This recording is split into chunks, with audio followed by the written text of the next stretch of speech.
IPL 2025లో భాగంగా చెపాక్ వేదికగా చెన్నై కోల్కతా జట్ల మధ్య జరిగిన మ్యాచ్లో చెన్నై జట్టు అతి ఘోరమైన ప్రదర్శనతో చేతులెత్తేసింది. కోల్కతా జట్టు అన్ని విభాగాల్లో టాప్ క్లాస్ పర్ఫార్మెన్స్ చేసి ధోనీ సేనను చెడుగుడు ఆడేసింది. రుతురాజ్ గైక్వాడ్ కెప్టెన్ గా తప్పుకోవడంతో కొత్త కెప్టెన్ ధోనీ సారథ్యంలో చెన్నై జట్టు జూలు విదిలించిన సింహంలా విజృంభిస్తుందని అభిమానులు భావించారు. కానీ చెన్నై పర్ఫార్మెన్స్ మాత్రం తోక ముడిచిన పిల్లిలా తయారైంది. ఈ సీజన్ మొత్తం కూడా చెన్నై జట్టు బ్యాటింగ్ చాలా పేలవంగా ఉంది. ఈ మ్యాచ్లో అది మరింత దిగజారింది. మిడిల్ ఆర్డర్లో రుతురాజ్ గైక్వాడ్ లేని లోటు ఈ మ్యాచ్లో స్పష్టంగా కనిపించింది. చెన్నై ఈ సీజన్లో వరుసగా 5వ మ్యాచ్లో ఓడిపోవడం గమనార్హం. ఐపీఎల్ చరిత్రలో చెన్నై ఎప్పుడూ వరుసగా 5 మ్యాచ్లు ఓడిపోలేదు. ఈ వరుస ఓటములు చెన్నై అభిమానులకు ఖచ్చితంగా చేదు గులికనే చెప్పాలి. కెప్టెన్గా ధోనీ టాస్ సమయంలో మాట్లాడుతూ, మొదట బ్యాటింగ్ చేయడం చాలా ఆనందంగా ఉందని, మ్యాచ్ జరిగే కొద్దీ ఈ పిచ్ చాలా స్లోగా మారుతుంది అని చెప్పాడు.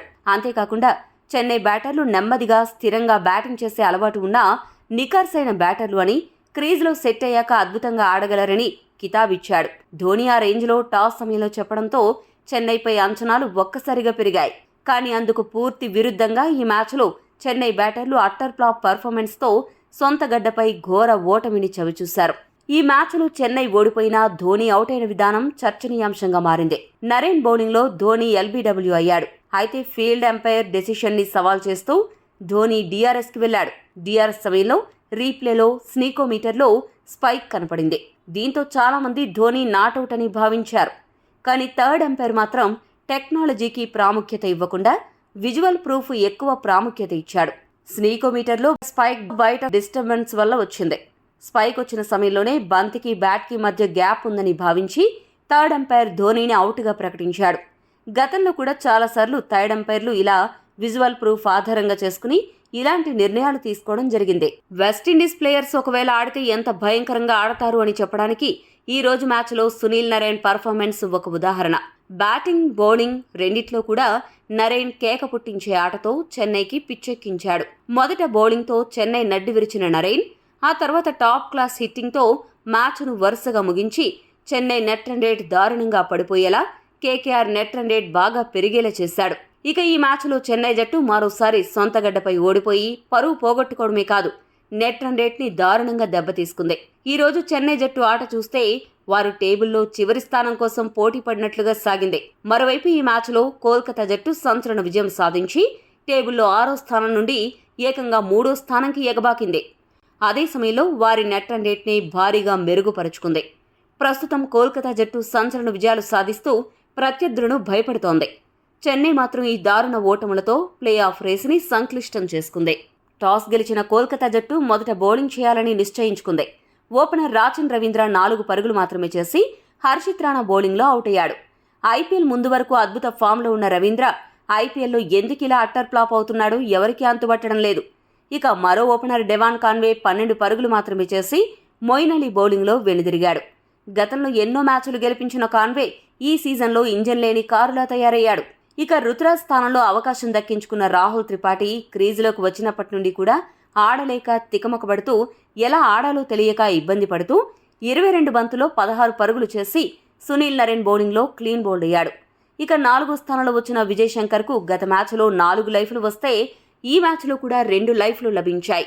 అయినప్పటికీ విజయ్ శంకర్ ఆ అవకాశాలను పెద్దగా సద్వినియోగం చేసుకోకుండా 29 పరుగులు చేసి వెనుదిరిగాడు. రాహుల్ త్రిపాఠి, విజయ్ శంకర్ ఇన్నింగ్స్ చక్కదిద్దడానికి ప్రయత్నించారు. కానీ ఆ ప్రయత్నం పెద్దగా సక్సెస్ కాలేదు. వాళ్ళిద్దరూ అవుట్ అయ్యాక క్రీజులోకి వచ్చిన బ్యాటర్లలో అశ్విన్ 1 పరుగుకు, రవీంద్ర జడేజా, దీపక్ హుడా ఇద్దరూ కూడా 0 పరుగులకు పెవిలియన్ చేరారు. ఇంపాక్ట్ ప్లేయర్గా వచ్చిన హోదా 0 ఇంపాక్ట్ చూపిస్తూ డకౌట్ అవ్వడం గమనార్హం. ఆ తర్వాత వచ్చిన కెప్టెన్ ఎంఎస్ ధోనీ 1 పరుగు మాత్రమే చేసి నరైన్ బౌలింగ్లో ఎల్బీడబ్ల్యూ అయ్యాడు. అభిమానులు అరిచినంతసేపు కూడా ధోనీ క్రీజులో నిలవలేకపోయాడు. టైలెండర్లలో నూర్ అహ్మద్ 1 పరుగుకు అవుట్ అవ్వగా అన్షుల్ కంబోజ్ 3 పరుగులు చేసి అజేయంగా నిలిచాడు.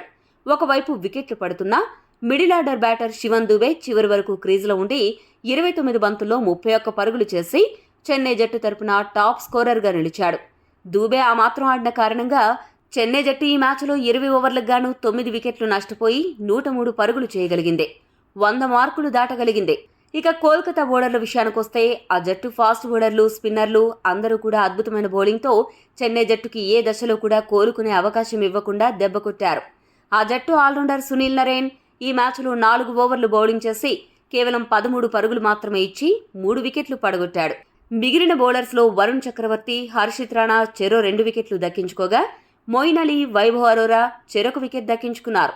అలా ఈ మ్యాచ్లో కోల్కతా బౌలర్లు కొదమ సింహాల్లా విజృంభించి చెన్నైకు ఎక్కడా అవకాశం ఇవ్వకుండా కట్టడి చేశారు. దీంతో బరిలోకి దిగిన కోల్కతా జట్టు మ్యాచ్ త్వరగా పూర్తి చేయాలని ఆరంభం నుండి కంకణం కట్టుకుంది. ఇదే క్రమంలో పిచ్ సంక్లిష్టంగా ఉన్నా కోల్కతా బ్యాటర్లు వేగంగా ఆడడానికి ప్రయత్నించారు. ఓపెనర్లు డికాక్, సునీల్ నరేన్ ఇద్దరూ కలిసి మొదటి వికెట్కు 46 పరుగుల భాగస్వామ్యాన్ని నెలకొల్పారు. డికాక్ 16 బంతుల్లో 145 స్ట్రైక్ రేట్తో 23 పరుగులు చేసిన తర్వాత అంశుల్ కంబోజ్ బౌలింగ్లో అవుట్ అయ్యాడు. ఇక క్రీజులకు వచ్చినప్పటి నుండి ఊచకోత బ్యాటింగ్తో సిక్సర్లతో విరుచుకుపడ్డ నరేన్ 18 బంతుల్లో 245 స్ట్రైక్ రేట్తో 44 పరుగులు చేసి దుమ్ములేపే బ్యాటింగ్తో చెన్నైకు దడ పుట్టించాడు. నరేన్ అవుట్ అయ్యాక మిగతా లక్ష్యాన్ని అజింక్య రహానే, రింకు సింగ్ ఇద్దరూ కలిసి పూర్తి చేశారు. అజింక్య రహానే 17 బంతుల్లో 20 పరుగులు చేసి అజేయంగా నిలవగా రింకు సింగ్ 12 బంతుల్లో 15 పరుగులు చేసి అజేయంగా నిలిచాడు. ఈ మ్యాచ్ను కోల్కతా జట్టు కేవలం 10.1 ఓవర్లలోనే ముగించింది. అలా ఈ మ్యాచ్లో కోల్కతా కేక పుట్టించే పర్ఫార్మెన్స్తో అదరగొట్టి అద్భుత విజయాన్ని అందుకుంది.